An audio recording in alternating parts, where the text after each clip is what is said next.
दोस्तों मुझे बताना है कुछ कि बिफ़ोर लेटेंट किस तरह से लाइफ़स्टाइल था और आफ्टर लेटेंट किस तरह से है अभी।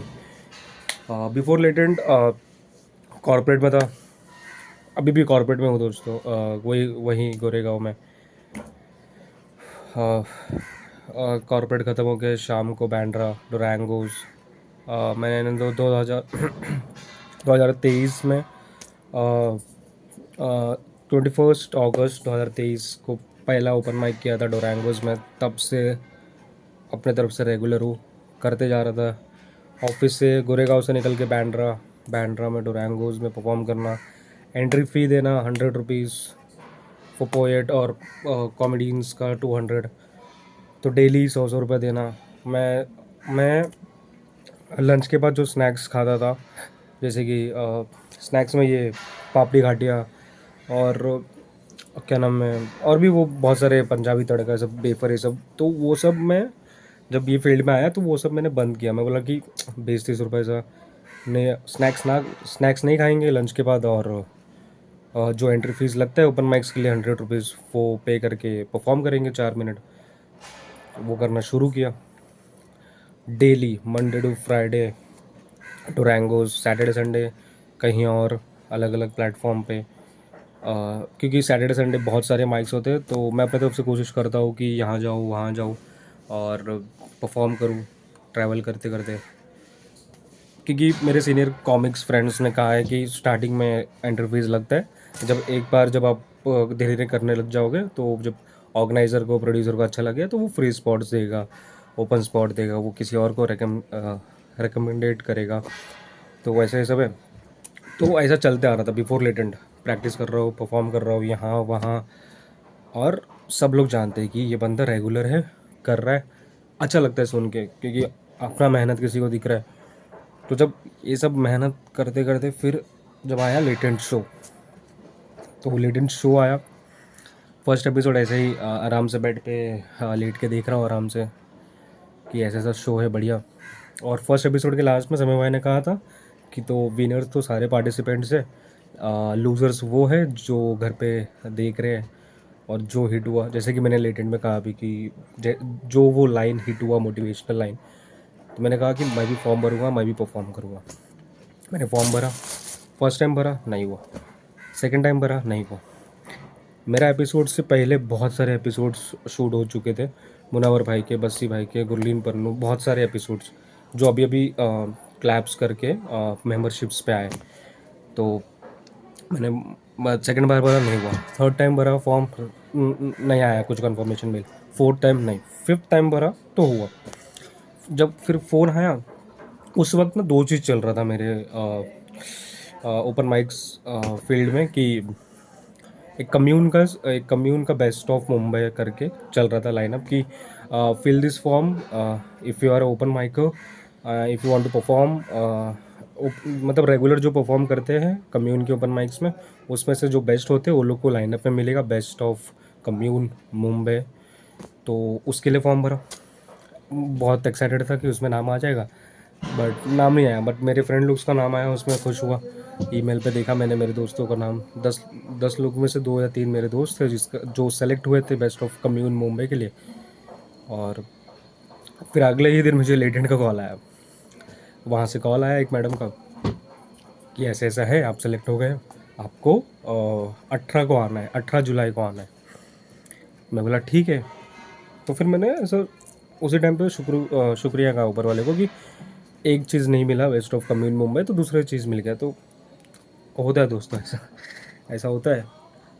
तो अच्छा लगा। तो फिर मैंने भरा, फॉर्म भरा। सॉरी, मतलब वो उन्होंने बोला कि ऐसा ऐसा है, परफॉर्म करना पड़ेगा आपको। ये सब सारे क्वेश्चन है, right interesting and fun thing about you, ये सब फिल करके दे दीजिए। मैंने भेजा व्हाट्सएप पे। फिर मैं प्रैक्टिस करना शुरू कर दिया। मैंने डुरैंगोस में जो परफॉर्म किया था, तुमसे जलते हो लोग, मोबाइल में देख कर वही क्लिप मैंने वो फॉर्म में अपलोड किया था जब मैं फॉर्म फिल करके भेजा था 5वीं बार। तो फिर मैं जैसे ही मेरे को कॉल आया, तो मैं एवरी डे डोरैंगोस में 7 डेज़ मैंने प्रैक्टिस करने गया, वहाँ पर परफॉर्म किया, प्रैक्टिस किया, बिना देखे भी प्रैक्टिस किया। फिर फिर मैंने परफॉर्म किया लेटेंट में। जब मैंने परफॉर्म किया वहाँ पर वहाँ पर बहुत सारे लोग थे बैक स्टेज। मैंने बहुत लोगों को स्टोरी बताया भी है, मैंने सोलो शो में भी बताया था, फर्स्ट वाले सोलो शो में, कि स्टोरी बिहाइंड तुमसे जलते हैं लोग पोएम और किस तरह से क्या हुआ। और यूँ हुआ था दोस्तों कि मतलब बैक स्टेज बहुत सारे रैपर्स थे, 4-5 रैपर्स, और सबके सब डिस्कस कर रहे थे, अरे भाई जीतना है, फाड़ देना है अपने को, रॉक करना है स्टेज। मैं अपना नर्वस साइलेंट कॉरिडोर में राउंड मार रहा हूँ, याद कर रहा हूँ, पोएम याद कर रहा हूँ, किसी से बात नहीं कर रहा हूँ। वो लोग मेरे को पूछ रहे कि भाई तू क्या करने वाला है। मैं बोला भाई मैं थोड़ा अभी प्रिपेयर कर रहा हूँ, सॉरी। तो किया प्रिपरेशन। फिर जब एक आए, जब एक पर्सन आए जो जिन्होंने मुझे हम सभी को गाइड किया कि किस तरह से क्या क्या करना है। उन्होंने कहा कि जजेस कुछ कहेंगे, कुछ रोस्ट करेंगे, वो सुनना, तुम बैक आंसर नहीं देना। हमारे टाइम पे तो कहा था दोस्तों, बाकी पता नहीं। फिर वो नहीं भी कहते तो मैं तो नहीं करता था, क्योंकि सारे ही पैनल पे सारे ही सीनियर आर्टिस्ट है, हमें क्या ही मिलेगा किसी को उल्टा और भरा बुरा कह के। सारे ही आर्टिस्ट को उनसे ही सीखते हैं, उनसे ही गाइडेंस लेके आगे बढ़ना है। तो ये मेरा थॉट था ही कि किसी को कुछ बोलना नहीं है, चुपचाप परफॉर्म करने आ जाना है। वो लोग हंसी मजाक करेंगे, सहन करके आ जाएंगे, कुछ नहीं। तो मैंने किया परफॉर्म। परफॉर्म करने से पहले जब मार्क्स लिख रहा था, मैंने दोस्तों रैंडमली 7 नंबर लिखा, ऊपर वाले का नाम लेके कि 7 बस, और कुछ नहीं। तो लिखा, फिर परफॉर्म करने गया मैं। मेरे आगे जो बंदा था वो उतरने ही वाला था, तो उसके पहले ही मैं घुस के मैं उधर ही कैमरामैन के आसपास खड़े होके वहाँ पर भी याद कर रहा हूँ कि ऐसा ऐसा ऐसा ऐसा, तुमसे चलते हुए लोग क्यों ना पूछे सलीका। तो ये प्रिपरेशन कर रहा हूँ। तो वहाँ पर भी फिर मेरे आसपास तुषार भाई, उन्होंने ऑल द बेस्ट कहा। तुषार भाई, बहुत सारे जन हैं जो बहुत सपोर्टिव है सीन में भाई। और फिर उन्होंने बोला कि लेट्स वेलकम नेक्स्ट। तो क्या कहते हैं, आशीष भाई ने डायरेक्ट इंस्टेंटली बुलाया, दीपक क्या, तो मैं फटाफट फ़ोन रखा जेब में और बोला। तो समय भाई ने बोला ऐसे ही, ऐसा नहीं बुलाते। समय भाई ने फिर बुलाया, लेट्स वेलकम दीपक यादव। फिर गया मैं स्टेज पे, ऐसा परफॉर्म किया। नर्वस था, 4-4 लाइटें आग पे लग रही थी, 200 ऑडियंस। मेरा तो ड्रीम था कि वो बड़े स्टेज पे परफॉर्म करूँगा, किया मैंने। अगर दोस्तों उस दिन मैं नहीं जीतता और ऐसे ही भूल के आ जाता तो बहुत दुख होता, लेकिन मेरे प्यारे लोगों के ब्लेसिंग की वजह से मैं जीता शो।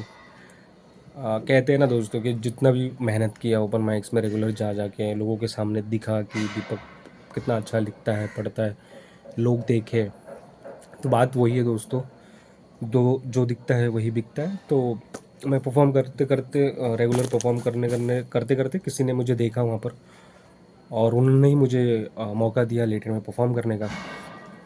उनका नाम है तुषार भाई, और उन्होंने मेरा हैबिटेट में देखा था परफॉर्मेंस, और वीडियोस भी देखा था डोरैंगोज में, और इस तरह से परफॉर्म किया, जीता। अब बात करते हैं दोस्तों आफ्टर लेटेंट विनिंग के बाद। तो जब जीता, घर पहुंचा, उस दिन बैक स्टेज समय भाई से मिला। दोस्तों बैक स्टेज समय भाई बहुत अच्छे हैं, अच्छी तरह से बात करेंगे, काम है, शांत है। जिस तरह से एनर्जेटिक वो स्टेज पे रहते हैं, बैक स्टेज वैसे नहीं है, शांत, आराम से बात करेंगे, आराम से ही हंसी मजाक करेंगे। और फिर मैं घर पे उनको थैंक यू मैसेज डाल रहा हूँ कि ऐसा ऐसा है, कि थैंक यू समय भाई वगैरह वगैरह। उनका भी रिप्लाई आ रहा है 3:30 बजे सुबह, 4 बजे, ये सब हुआ। फिर मैंने शेयर किया उसी टाइम पे जब मैंने स्टोरी डाला कि आई वॉन्ट, मैंने मेरे सारे सीनियर कॉमिक्स, हाँ, बड़े भाई लोगों के साथ शेयर किया, जिग्नेश भाई के साथ शेयर किया, मुनीश भाई के साथ शेयर किया, जय भाई के साथ शेयर किया, राजेश भाई के साथ शेयर किया, राहुल भाई के साथ शेयर किया, शफकत भाई के साथ शेयर, सभी जो है, जो मुझे इनिशियल डेज़ में जब स्टार्टिंग में मैंने स्टार्ट किया था, जिन्होंने सभी ने गाइड किया कि इधर जाके परफॉर्म करो, इनसे मिलो, उनसे बात करो, इस तरह से इंस्टा पे मैसेज डालो, ऐसा ऐसा। तो जैसे जाकिर खान भाई, बड़े भाई जाकिर खान जी सही कहते हैं कि ये फील्ड में सभी एक दूसरे को मदद कर रहे हैं, सभी एक दूसरे को गाइड कर रहे हैं, कि सभी एक दूसरे के लिए ही रास्ता बना रहे हैं। तो जब मेरे को इतने सारे लोगों ने मदद किया, बहुत अच्छा लगा, शुक्रगुजार हूँ। और मैंने वो फॉलो किया। उन्होंने कहा कि इनको रीच आउट करो, उनको मैसेज डालो, उनको स्पॉट के लिए पूछो, रजिस्ट्रेशन फ़ी कितना है, क्या है, सब वगैरह बात करो, परफॉर्म करो। आफ्टर लेट एंड अभी जब वीडियो रिलीज़ हुआ, मैंने मेरे ख्याल से 11 बजे के आसपास जब वीडियो रिलीज़ हुआ, घर पे मैं मेरे भाइयों के साथ, पापा के साथ, मम्मी के साथ देख रहा था। 2 मिनट तक मम्मी देखी, मम्मी फिर सो गई। पापा देखे, पापा ने पूरा वीडियोस देखा। पापा बीच बीच में थोड़ा सा एक एक डांटने वाले टोन में कहा, अरे दीपक याद करके जाना चाहिए, क्या बार बार पढ़ रहे हो, बार बार बोल के वापस पढ़ा। मैं बोला हाँ पापा, मैं थोड़ा घबरा गया था, नर्वस हो गया, मैं भूल गया था। तो ऐसे ऐसा हुआ। फिर जैसे वीडियो रात में शूट हुआ, रिलीज़ हुआ, नेक्स्ट डे से दोस्तों मेट्रो में, ट्रेन में बहुत लोग मिले, हाय हेलो किया, फ़ोटो खिंचाया। मैं फॉर्मल ड्रेस में पहना तो भी मेरे को ऐसा लगता था कि मैं ये टी शर्ट पहन के जहाँ जहाँ घूमूंगा तो लोग पहचानेंगे, लेकिन नहीं दोस्तों, वो उन्होंने मेरे फेस से पहचाना, बहुत अच्छा लगा। नॉर्मली कुछ लोग बुलाते हैं दीपक यादव हाय, कोई कहता है तुमसे जलते हैं लोग, अरे लेटेंट का है। अच्छा लगता है, मज़ा आता है। जो जो चीज़ सोचा था जब परफॉर्म करना शुरू किया था ओपन माइक्स में, उस टाइम पे सोचा था कि लोगों का प्यार मिलेगा, लोग पहचानेंगे, रिकग्नाइज़ करेंगे, ओपन स्पॉट करने मिलेगा, कॉलेज शोज़ करूँगा, मुंबई के बाहर जाके भी परफॉर्म करूँगा, बड़े बड़े कॉलेज से इनविटेशन आएगा परफॉर्म के लिए, बड़े बड़े फेस्टिवल में परफॉर्म करूँगा, वहाँ से इनविटेशन आएगा, धीरे धीरे मेहनत करके आएगा, ये ऐसा मैं सोचता था। और वो हुआ दोस्तों। लेटेंट के बाद सब कुछ हुआ। लेटेंट के बाद वीडियो जब रिलीज़ हुआ, बिकॉज ऑफ मेरी गलती की वजह से, मैंने ये गलती किया दोस्तों कि जब यूट्यूब का वीडियो रिलीज़ हुआ समय भाई के चैनल पे, सभी जो जो कमेंट कर रहे थे कि वो टाइम स्टैम्प पे कि दिस गाय दिस थला फॉर अ रीजन 7 नंबर, भूल गया बंदा, ये वो उस सभी को मैं रिप्लाई कर रहा था कि I am Deepak Yadav, check out my YouTube, check out my Instagram. ऐसा मैं बल्क में कमेंट कर रहा था, बैठ गया लैपटॉप पे और बल्क में कमेंट कर रहा हूँ। और अगले दिन यूट्यूब ने चैनल टर्मिनेट कर दिया। मैं समझ गया मेरी ही गलती है, और मैं शुरू हो गया अपील फॉर्म भरना। यूट्यूब पे एक ऑप्शन होता है कि अपील फॉर्म भरो और चैनल रिट्रीव होगा। अभी तक नहीं हुआ है दोस्तों। उस वक्त मैंने उसी टाइम पे मैंने 2-3 दिन के बाद समय भाई को भेज दिया था इंस्टा पे। उन्होंने उसी टाइम पे कहा था कि ओके मैं चेक करता हूँ।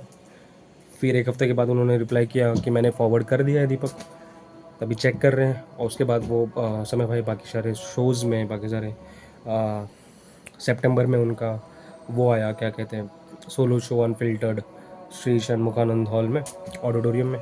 तो वो सब में बिज़ी हो गए। उसके बाद मैं भी उनको कहा नहीं।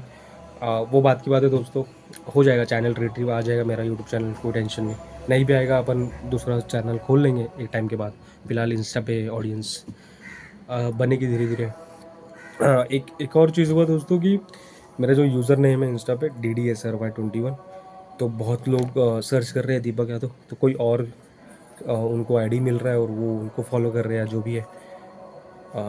तो ठीक है, मेरे को अपने स्टेज नेम से फेमस होना है, लोग मुझे स्टेज नेम से जाने, मेरी कविताओं से जाने, मेरे बातों से जाने। होगा धीरे धीरे, समय लगेगा, धीरे धीरे टाइम लगेगा, ये नहीं कि एक रात में हुआ। फिर जब ये सब हुआ तो लेटेंट के बाद वीडियो रिलीज़ हुआ, सबके सब खुश हुए दोस्तों।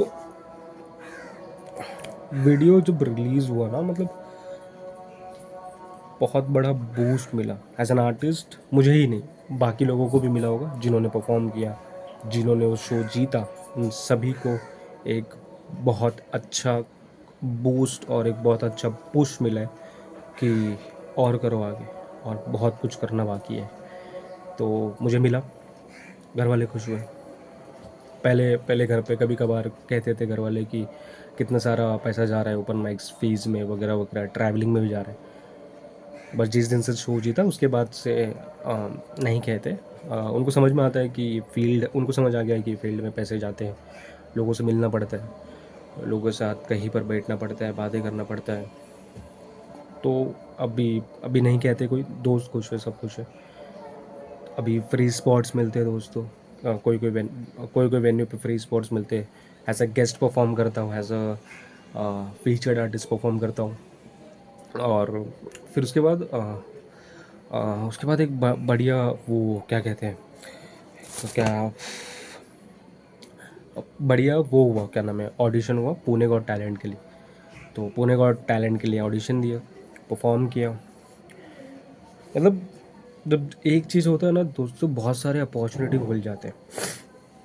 लेटेंट हुआ पुणे गॉट टैलेंट के लिए, मेरे को पुणे गॉट टैलेंट के ऑडिशन के लिए एक वो आया, इनविटेशन आया कि अ, उन्होंने कहा कि डायरेक्ट आप उसमें भी परफॉर्म कर सकते हो, क्या कहते हैं, पुणे गॉट टैलेंट में, या फिर ऑडिशन में भी आके। मेरा मानना है, मैं चाहता हूँ दोस्तों कि ओपन माइक्स हो, कॉलेज शोज़ हो, छोटे से छोटा बड़े से बड़ा, हर जगह स्टेज पे रहूँ, परफॉर्म करूँ। तो मैं बोला कि ऑडिशन में परफॉर्म करूँगा तो वो भी स्टेज टाइम में काउंट हो जाएगा। ये मैंने अपने कॉमिक्स बड़े भाई लोग से सीखा कि स्टेज पे टाइम ज़्यादा रहना और प्रैक्टिस करना। तो अगर ऑडिशन में भी परफॉर्म किया मैंने 10 मिनट 15 मिनट, तो वो स्टेज टाइम में काउंट होगा, और जिस उस तरह से एक और नंबर बढ़ेगा कि मैंने इधर भी परफॉर्म किया।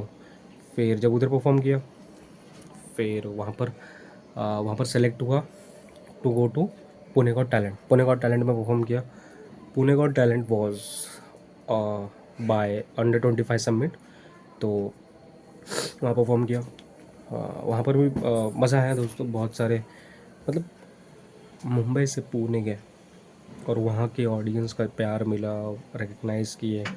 ट्रेन में भी लोग ने पहचाना, मैं जनरल कोच में गया, ट्रेन में लोग पहचाने और मज़ा आया दोस्तों। मतलब लोग पहचानते हैं, खुश होता हूँ और सीख रहा हूँ कि कैसे उनसे बातें करूँ, उनसे कम्युनिकेट करूँ। मैं नाम पूछता हूँ, हेलो करता हूँ, क्या करते हो, सब धीरे धीरे सीख रहा हूँ किस तरह से सपोर्टर से, ऑडियंस से बातें किया जाए। और पुणे में परफॉर्म किया। पुणे में जब पुणे का टैलेंट में परफॉर्म किया, उसके बाद अंडर 25 सबमिट टीम वालों को बहुत अच्छा लगा। तो उसके बाद और भी कॉलेज शोज़ मिलने लगे, थैंक्स टू अंडर 25 सबमिट के सारे टीम मेंबर्स, कौस्तुभ भाई, जानवी, स्मीरा, सानिया, हर्ष, नमन, मनीष, मुंबई टीम, भूमिका, प्रथम फ्रॉम बैंगलोर, और बहुत सारे लोग हैं दोस्तों। मतलब मुझे अच्छा लगता है कि जब, मतलब एक एक लोगों का नाम कहना, और शुक्रगुजार हूँ सभी का जिन्होंने गाइड किया, जो अभी भी सपोर्ट कर रहे हैं दोस्तों। आगे भी सपोर्ट, आगे तो और शोज़ आने वाले हैं, सोलो शोज़ आएंगे, कॉलेज शोज़, फेस्टिवल में परफॉर्म करेंगे, सब कुछ होगा धीरे धीरे, कोई टेंशन नहीं। एंड देन और फिर ये सब हुआ, फिर कॉलेज शोज़ आए, क्या नाम है, दिल्ली पोइट्री फेस्टिवल में, वहाँ परफॉर्म किया। ऑफिस से लीव लिया 4 दिन के लिए, सैटरडे संडे वहाँ परफॉर्म किया। वहाँ पर भी लोग रिकग्नाइज़ किए। दिल्ली मेट्रो में ट्रैवल किया, उधर लोग रिकग्नाइज़ किए। इंडिया गेट के इधर गया, उधर लोग रिकग्नाइज़ किए, फ़ोटो खींचे, अच्छा लगता है। मतलब मैं अपने मामा के साथ था वहाँ पर, और भांजी के साथ था, छोटी भांजी, उनके सामने लोग आ रहे हैं, हाय लोग सब लेटेंट का पूछ रहे हैं, बहुत अच्छा लगा।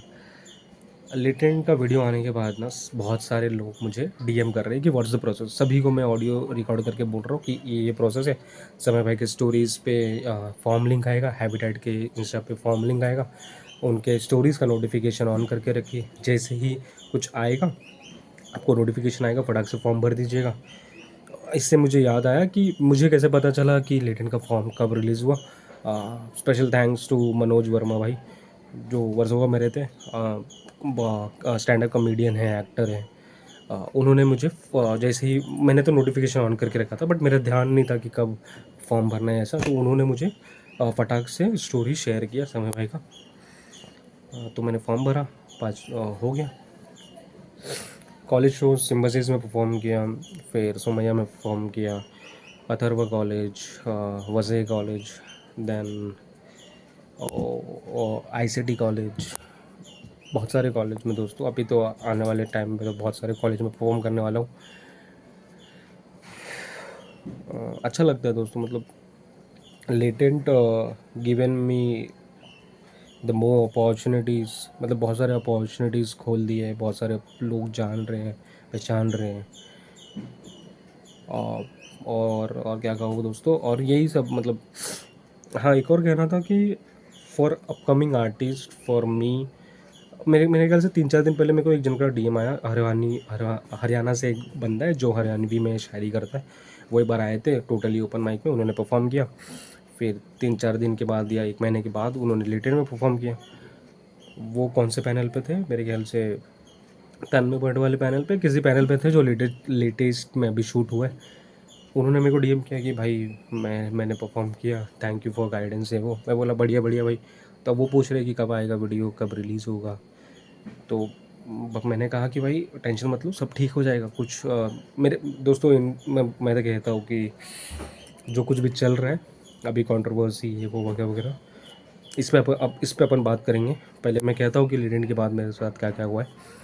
मेरे साथ यही सब हुआ कि यही सब मतलब अच्छे लोग मिल रहे हैं, रिकग्नाइज़ कर रहे हैं, और लोग जान रहे हैं, सपोर्ट कर रहे हैं। सोलो शोज़ कर रहा हूँ दोस्तों, खुद का सोलो शो 1 घंटे का धीरे धीरे प्रैक्टिस कर रहा हूँ। और स्टोरी टेलिंग मैं किसी एक बंदे से नहीं सीख रहा हूँ। मेरे साथ वाले जो भी परफॉर्म करते हैं, स्टोरी टेलर प्राची किस्सा गोई है, देन सौवी गांगुली भाई है, देन अभिषेक चौबे भाई है, देन रनमल जैन, इन सभी सीनियर आर्टिस्ट से सीख रहा हूँ। बट ओवरऑल जब कहेंगे कि ऑनलाइन किससे सीख रहा हूँ, तो बड़े भाई जाकिर खान जी का जो तथास्तु स्पेशल है, ये सारा स्पेशल है। सारे स्पेशल्स को बार बार देख रहा हूँ, सीख रहा हूँ कि कहाँ पॉज लिया जाता है, कहाँ पर कैसे कहना है, टू लाइनर्स कहाँ पर कैसे कहना है, और किस तरह से ऑडियंस को से बांध के रखना है, फिर छोड़ देना है। मतलब सब वीडियोस देख के ही सीख रहा हूँ। उनका एक और वीडियो है स्टोरी टेलिंग का, कि लाइफ लेसन के ऊपर की, ऐसा ऐसा कि स्टोरी टेलिंग का कुछ तो कोर्स है। फ्रंट रो पे आया था, फ्रंट रो ऐप बंद हो गया, बट यूट्यूब पे अवेलेबल है दोस्तों, आप सब भी सीख सकते हो। और इस तरह से हर कॉलेज में हर जगह परफॉर्म कर रहे हैं। लेटेंट के बाद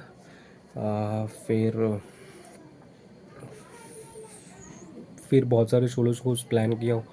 अभी आने वाले सोलो शोज़ मेरे सूरत में है, अहमदाबाद में है, मार्च एंड में। जैसा कि दोस्तों आप सभी को पता है कि समय भाई ने प्लान किया है 2 और grand shows for rap artist, for rappers and for poets. जो रैप वाला शो है जो उन्होंने प्लान किया है सीधे मौत के साथ, रोहन करियापा के साथ। बहुत अच्छे जजेस है, बहुत सारे पैनल अच्छे हैं। मेरा एक फ्रेंड है जो रैप परफॉर्म किया था उसने लेटेंट में। उसने मेरे को एक दिन कहा पुणे का टैलेंट में कि भाई हसल में वो लोग फॉलोअर्स देखते हैं, इस साल नहीं होगा लेकिन आने वाले टाइम पे हो जाएगा, कि लेटेंट के बाद उसका फॉलोअर्स बढ़ा है। बहुत अच्छा बंदा है। कविताएं भी, शेर व शायरी भी करता है, रैप भी करता है। उसका EP आने वाला है। वो ये वीडियो देखिए समझ जाएगा मैं उसकी बातें कर रहा हूँ। वो बंदा रोडीज़ में ऑडिशन दे के आया है, और वो भाई ने मुझे बताया कि ऐसा ऐसा है, हसल वाले फॉलोअर्स देखते हैं और उस हिसाब से उन सिलेक्शन होता है। बट जो ये वाला जो प्लान किया था समय, जो अपकमिंग रैप शो समय भाई ने प्लान किया है विद सीधे मौत रोहन कारियापा, वो होगा। लेट फास्ट तो होगा दोस्तों, कोई टेंशन नहीं। उसमें तो वो उसमें तो ऐसा कुछ होने वाला नहीं है कि मतलब आओ रोस्ट वोस्ट, ऐसा तो नहीं होगा। वो प्रॉपर जैसा प्रॉपर रियलिटी शो जैसा होता है हसल या बाकी कुछ। एक और कवि सम्राट करके, फॉर पोएट्स, फॉर राइटर्स, कवि लोगों के लिए, पोएट्स के लिए एक और शो उन्होंने प्लान किया है, कवि सम्राट विद टे पटेल। तो वो भी होगा दोस्तों। पहले मैं सोच रहा था कि ऐसा ना कहो कि होगा होगा, बट आप ही सोच रहे हो कि भाई होगा वो। पहले मैं सोचा था कि इस तरीके से कहो कि क्या नाम है कि उन्होंने प्लान किया है, होगा नहीं होगा वो मैं सेंटेंस ना कहूँ, लेकिन सब होगा दोस्तों। लेटेंट भी वापस आएगा,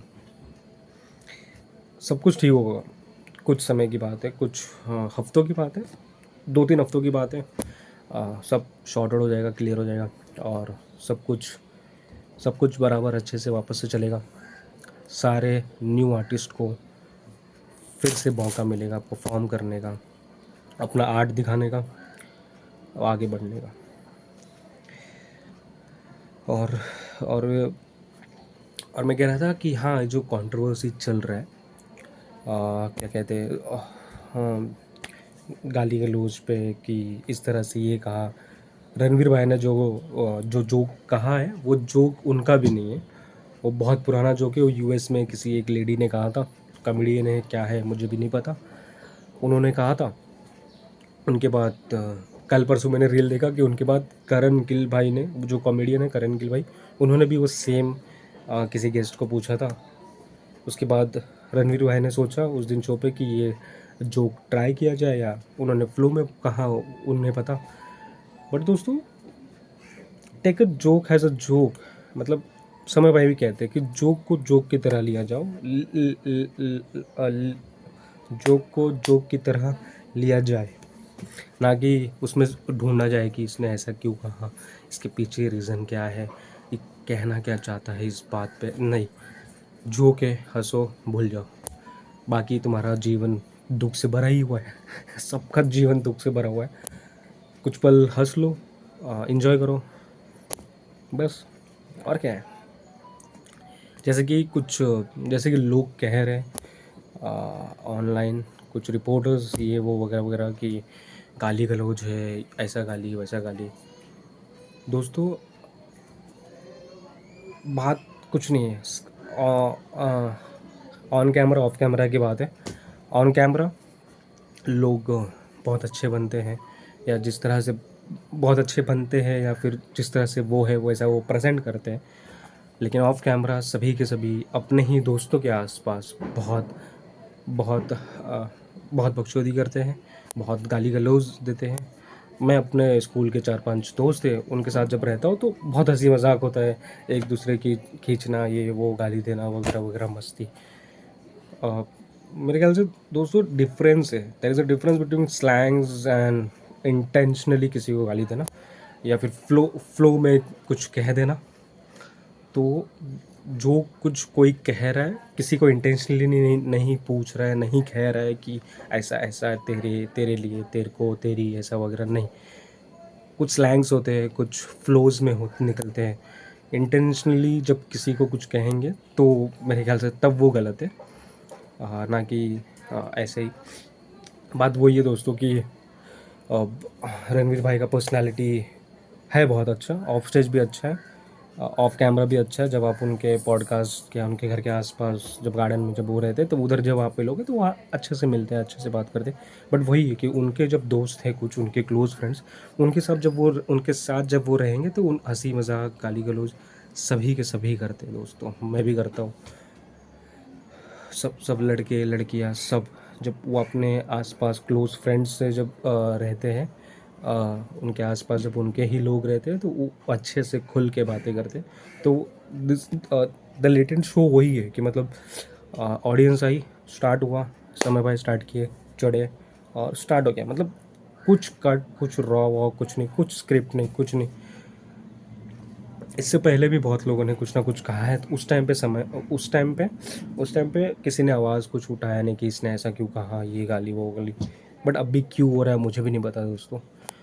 आ, मैं तो यही सोच रहा था कि लेटेंट के पहले, लेटेंट के बाद मेरे जीवन में क्या क्या हुआ है, और किस तरह से क्या चल रहा है। खुश हूँ, आगे भी बहुत सारे काम हैं इन दिस फील्ड, क्या कहते हैं, पोइट्री, आर्ट फील्ड में, आर्ट इंडस्ट्री में।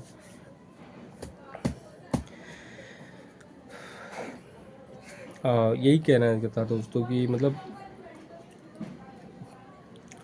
आशीष भाई तो उन्होंने कुछ बोला भी नहीं, वो खाली पैनल पे साथ में थे, तो भी लोग उन्हें एफआईआर भेज रहे हैं, उन्हें बुरा भरा बुला कह रहे हैं, पुतले जला रहे। मेरे ख्याल से क्यों कर रहे हैं भाई ये सब? मतलब समय भाई, हाँ मेरे को याद है, समय भाई ने प्रखर वाले पॉडकास्ट में कहा था कि don't mess with the guy who don't have anything to do tomorrow, mess with the guy who have the work and who have to do something tomorrow. मैं फ्लो फ्लो में इंग्लिश बोल देता था दोस्तों, मतलब सॉरी। मतलब उन्होंने अच्छी बात कही थी समय भाई ने वो पॉडकास्ट में कि don't mess with the guy who don't have anything to do tomorrow.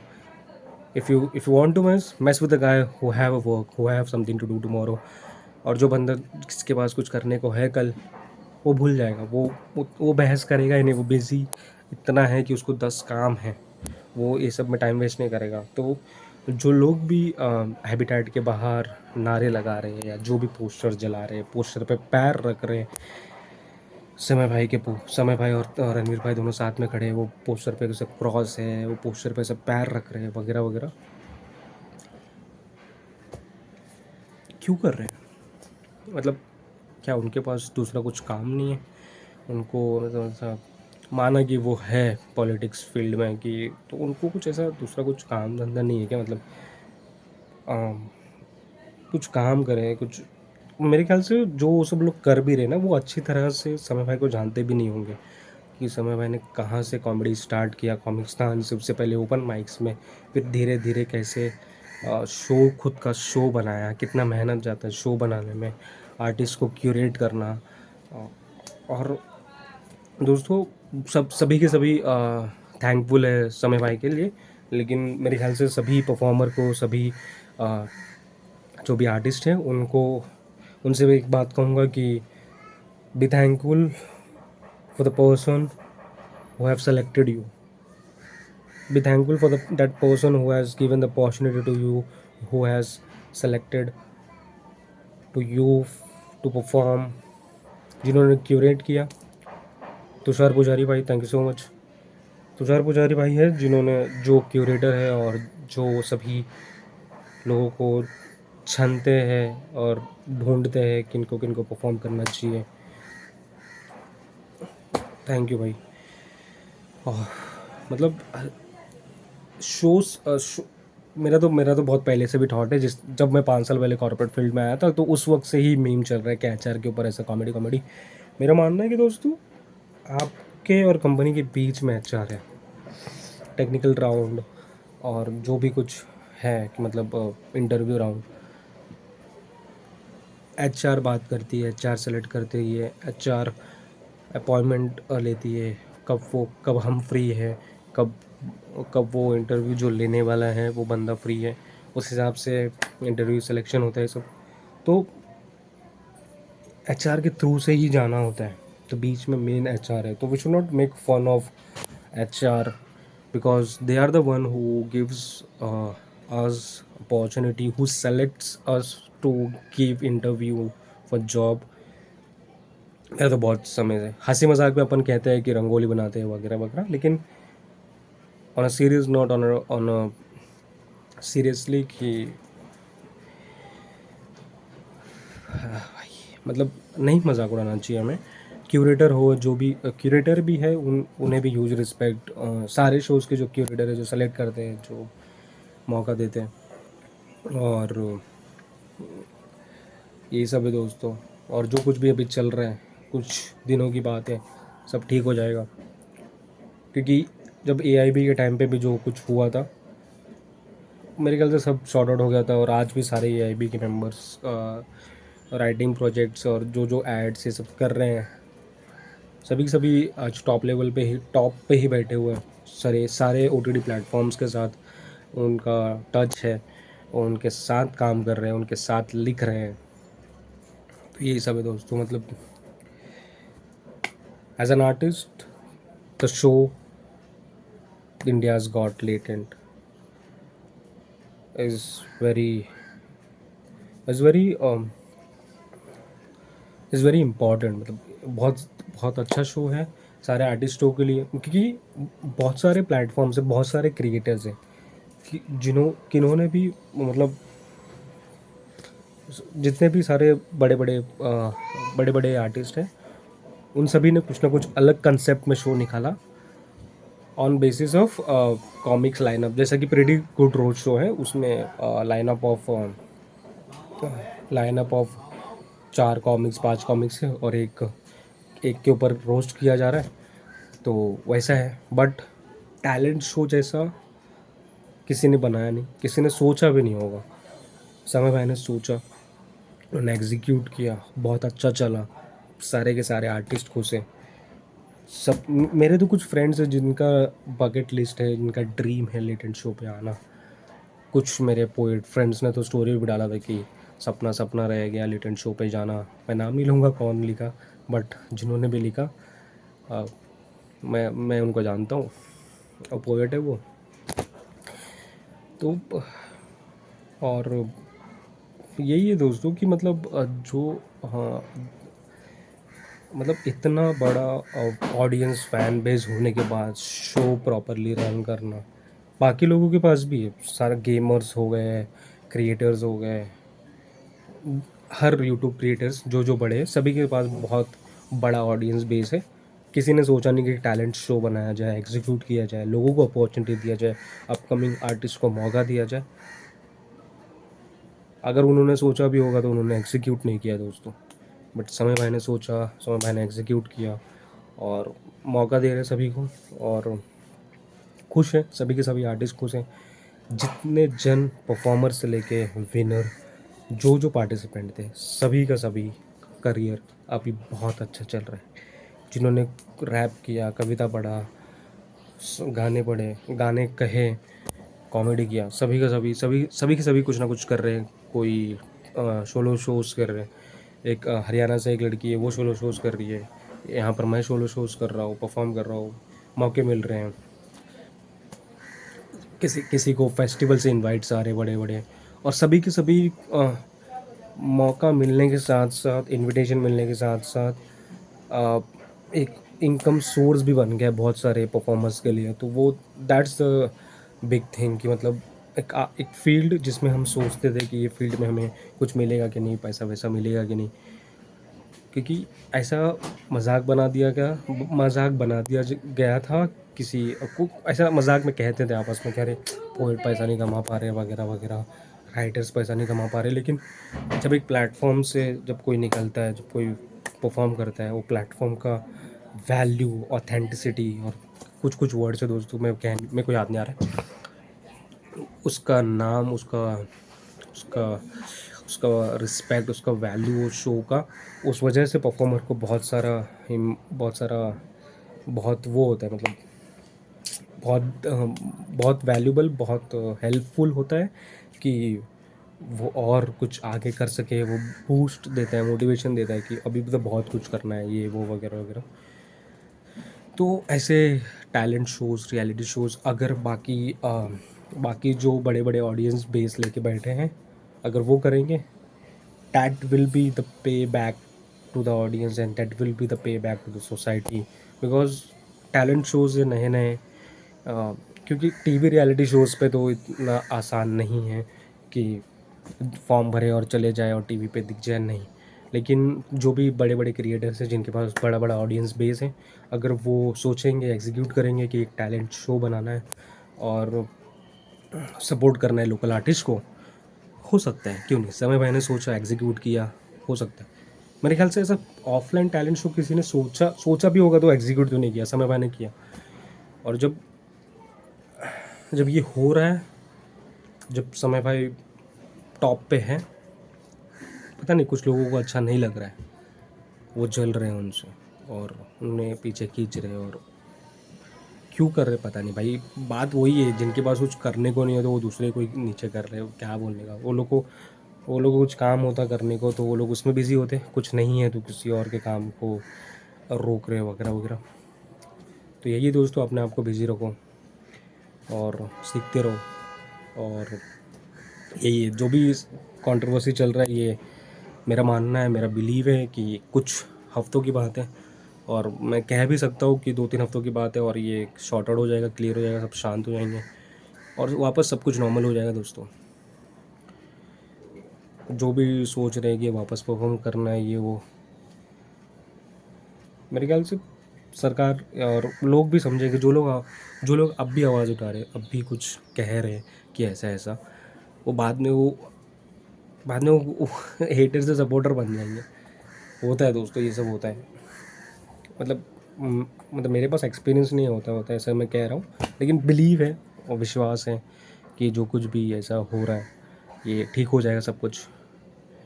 और और पॉलिटिशियंस और जो भी लोग हैं उन्हें समझना चाहिए कि मेरे ख्याल से क्या कहूँ दोस्तों, मतलब क्यों ऐसा हो रहा है समझ नहीं आ रहा है। सब ठीक हो जाएगा। और जो लोग आवाज़ उठा भी रहे हैं ना, मेरे ख्याल से उनके फैमिली में कोई आर्ट फील्ड में है नहीं। अगर कोई होता तो उनको रोकता, उनको कहता कि पापा ये मत, ऐसा जाके नारे मत करो, ऐसे जाके फ़ोटो मत जलाओ, क्रॉस मत करो फ़ोटो पे। मेरे ख्याल से उनके घर पे कोई आर्ट फील्ड से नहीं है, और कोई इन्हें रोक नहीं रहा है, उन्हें कोई समझा नहीं रहा है कि बाकी कितने सारे और भी क्राइम्स कुछ ना कुछ हो रहे डेली वाइज, मतलब ट्रेन में कूच, यहाँ कूच वगैरह ये वो सब पे ध्यान दो। ए, समय वाइज वो तालकटोरा स्टेडियम में एक लाइन कहा था ना उन्होंने कि जितना सिक्योरिटी वो आर्टिस्टों जितना सिक्योरिटी वो इधर ऑडियंस को बिठाने में ये सब में दे रहे, उतना काश इतना सिक्योरिटी हॉस्पिटैलिटी में हॉस्पिटल्स में होता तो बात ही कुछ अलग और होता। तो मेरे ख्याल से बहुत कम ऑडियंस कुछ बातों पे गौर करके समझती है कि वो इंसान कैसा है।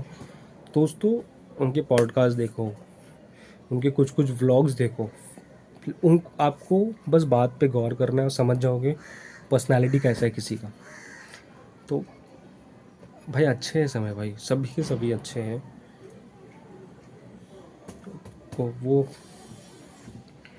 एक कॉमिक है, उनका इंस्टा आईडी का नाम याद है मेरे को, 1/2 अतुल खत्री। अतुल खत्री सर है। वो कहते हैं कि मतलब क्या नाम है इंडियाज़ में मतलब नहीं सॉरी, वो कहते हैं कि कोई भी कॉमेडियंस ये नहीं सोचता है कि आज मैं इन पे जोक मारूंगा उन पे जोक मारूंगा, नहीं। बस वो यही सोचता है कि बस मेरे सामने 2 लोग भी बैठे हैं, 4 लोग भी बैठे हैं, 1000 लोग भी बैठे, उनको बस हंसा सकूं, बस और कुछ नहीं सोचते। 42 मिनट्स का वीडियो हो गया दोस्तों, मतलब मैंने क्या क्या बोल दिया। मुझे पता है कि वापस से कहूँगा दोस्तों, कोई टेंशन मत लो। हाँ, बस अपने तरफ से लेटेंट को सपोर्ट करो, समय भाई को सपोर्ट करो, क्योंकि समय भाई ने मेरे ख्याल से लेटेंट में या कोई पॉडकास्ट में ही कहा था कि, या फिर वो लाइव में कहा था उन्होंने कि जब कुछ कॉमेडी ये सब होता है, जब कुछ मैं कहता हूँ और लोग उन्हें कुछ और वे में लेके उनके ऊपर आवाज़ उठाते हैं, तो उस टाइम पे मेरे ऑडियंस कुछ लोग मेरे सपोर्टर्स नहीं मदद करते, सभी के सभी गाली देते। तो मेरे ख्याल से सभी के सभी जो भी लेटेंट परफॉर्मर है और जो भी लेटेंट फ़ैन हैं जो देखते हैं, उन सभी से ये कहूँगा कि दोस्तों आपको क्या लगता है वो बातें शेयर करें। और और क्या ही दोस्तों, मतलब कुछ नहीं होगा मेरे को पता है, मेरे को बिलीव है, विश्वास है कि कुछ नहीं होगा, सब ठीक हो जाएगा। कुछ हफ्तों की बात है दोस्तों, कुछ हफ्तों की बात है बस। क्योंकि कल कल या परसों ही मुनावर भाई ने रील डाला कि ढलता हुआ सूरज और उगता हुआ सूरज अच्छा लगता है, जब सूरज सर पे हो कड़क धूप लगे तो नहीं अच्छा लगता है। उसी तरह इंसान गिरता हुआ उठता हुआ शुरू में कोशिश करता हुआ और डूबता हुआ ही अच्छा लगता है। जब इंसान ऐसा टॉप पे बैठ जाता है, सर पे एकदम ऐसा फेमस हो जाता है, नहीं लोगों को अच्छा लगता है, लोग जलते हैं उनसे। दोस्तों, मैंने यही सब सोचकर, गांव में तो होता है ये बहुत सारा ऐसा रिलेटिव्स में, तो यही सब सोचकर गांव में ही मैंने वो कविता लिखा था, तुमसे जलते लोग। तो अभी समय भाई से सब जल रहे हैं मेरे ख्याल से। अरे मेरी कविता में मैंने कहा है भाई, जलना नहीं है, सीखना है, उनसे पूछना है कि कैसा उन्होंने किया, उनसे गाइडेंस लेना है, आगे बढ़ना है। भाई मेरी कविता को ध्यान से सुनो भाई। यही। और और यही वापस से यही कहूँगा दोस्तों आखिर में कि कोई टेंशन मत लो, सब कुछ ठीक हो जाएगा। बिलीव है, विश्वास है, ऐसा लगता है अंदर अंदर कि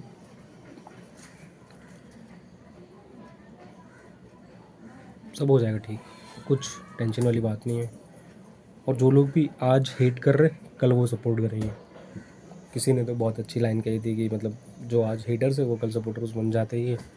तो यही है दोस्तों, thank you so much, thanks to whole India's got latent team, habitat team, Samay भाई, बलराज सर, तुषार पुजारी भाई, सौरभ बोत्रा भाई, और ये बहुत सारे लोग हैं जिनका शुक्रगुजार हूँ मैं। ये सब शुक्रिया, थैंक यू।